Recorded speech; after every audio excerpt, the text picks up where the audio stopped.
അമ്മേ ശരണം ദേവീ ശരണം. നവരാത്രി 1-ാം ദിവസം. മഹാശൈലപുത്രി.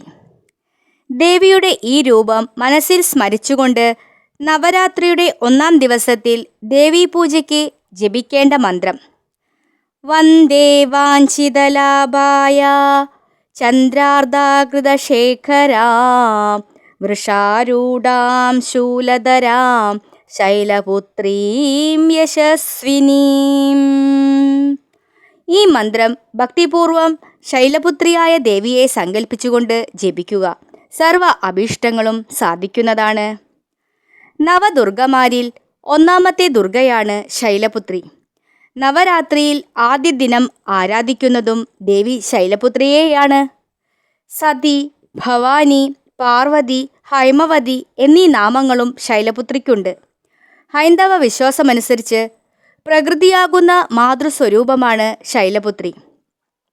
നന്ദിയാണ് ശൈലപുത്രി ദേവിയുടെ വാഹനം. ദേവിയുടെ ഒരു കൈയിൽ ത്രിശൂലവും മറുകൈയിൽ കമലപുഷ്പവും കാണപ്പെടുന്നു.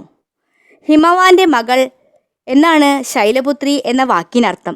ശൈലം എന്നാൽ പർവ്വതം അഥവാ ഹിമാലയം.